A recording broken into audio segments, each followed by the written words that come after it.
Good morning mga ka-solar. So ito yung isang setup natin dati, TBB hybrid inverter. So matagal na tong naka-off pero in-on natin para tingnan natin kung gumagana. So ito na pala yung accumulated usage ng setup nito. Setup to around 2023. Hindi ko alam kung rin-set ko yung mga itong watt meter nyo nung na-install. So yan, meron ng 7 megawatt, 7.7 megawatt. So equivalent yan sa nasa 93,000 siguro na electricity bill. Ito naman nung last December, yan, 2 megawatt. So dalawa yung inverter natin. Ito kasi sira yung MPPT niya, so hindi na gumagana. Pinagawa ko pero nasira ulit. Kaya mayroon tayo ditong external na MPPT. Pero ang problema ko dito, over voltage. Wala, parang hindi tulad sa SRNA na kapag merong sa battery, kapag may over voltage protection yung BMS ng mga baterya natin, hindi siya error. Ito, once na over voltage yung battery dito, nag-error to. Kaya bumili tayo ng PowerMR kasi mura lang to. PowerMR cheap na inverter pero gets the job done, ika nga nila. Kaya namang gawin yung basic na pangangailangan kung gawin sa solar. So unlike dito, toroidal pala to, TBB. Kaso sira yung MPPT. Malakas man naman yung mag-harvest yung MPPT nito, pero hindi ko alam, bilis na sira. Wala pang 1 year, sira na yung MPPT na to. Ito 5 months. No, magsi 6 months na pala. Kasi December to Ito 7 months bago nasira.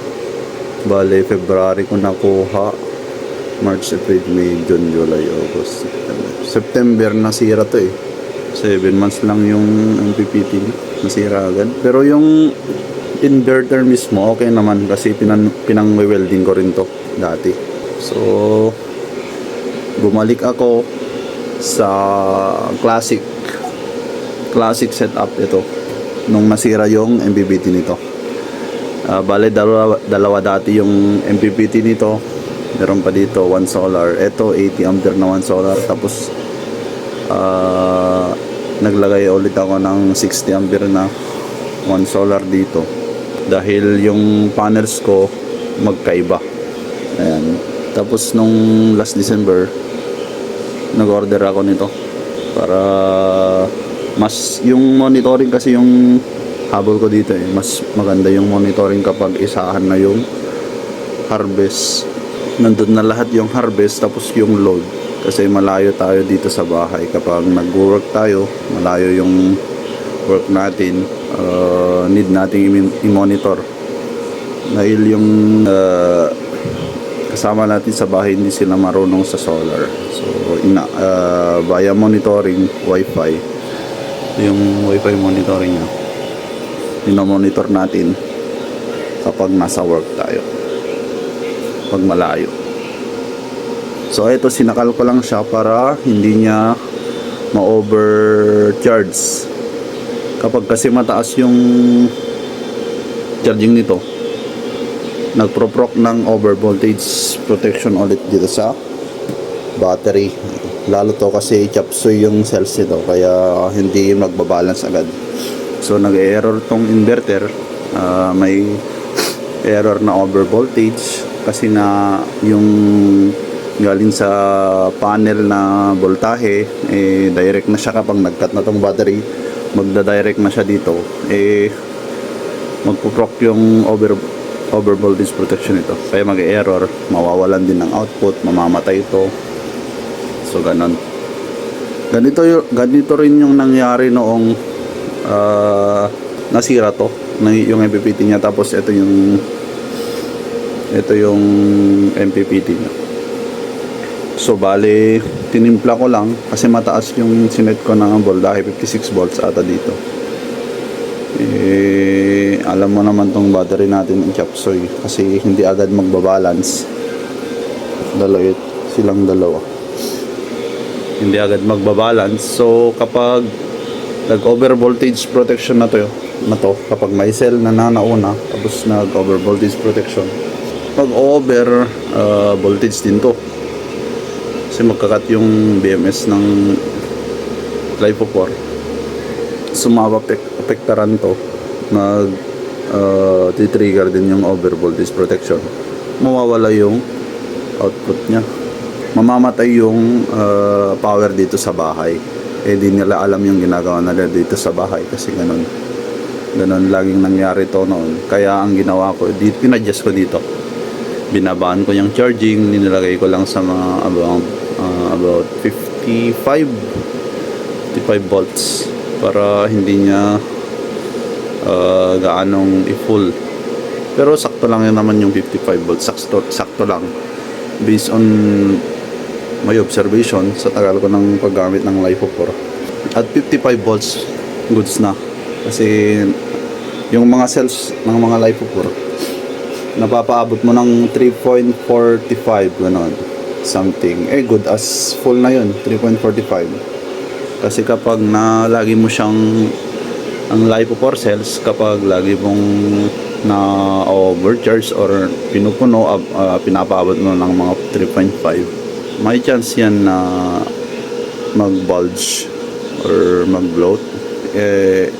Lalo kapag hindi sila balance, so may naunang na puno. So yun, the best yung huwag mong punuhin sa LiFePO4. The best yung huwag mo masyadong i-full charge at huwag mo rin masyadong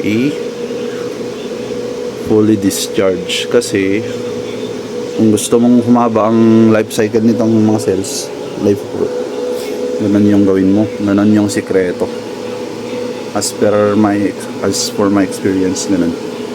So yan yung setup natin. Ayan, itong buong setup natin naka 2.2 megawatt na. Bale less than, kasi before nasa 400 kilowatt yung nandito, so less than, nasa 1.8 naman. So ito, ever since, di ko alam, nasa 2024 ata to, 2024, 7.7 megawatt. Yan, in-on lang natin para kasi matagal na tong naka-off, 5 months na ata. So ito, 12 volts natin. Madami ding ilaw to na pinapagana ever since na ito yung unang setup ko 12 volts. Ilaw lang yung pinapagana nito, 12 volts na ilaw. Bale 13 pieces na LED bulbs since 2021 pa to. Sa SRNE talaga, matibay, tested na tong controller na to. Meron tong panel na 35 watts. Tapos ito battery, naka JBD BMS, around 220 na EV na yung reject, yung mga may lumobo na. So yan yung cells niya, 2 years na to. So yan mga kasolar, ito yung setup natin. Kapag DIY talaga, ganito talaga, Chapsoy or madaming pinapalitan, upgrade, ganun, upgrade-itis. Pero solid naman kasi yung to, wala tayong brownout, wala pang binabayarang electricity bill, so solid talaga. Lamang na lamang tayo sa iba na hindi naka solar.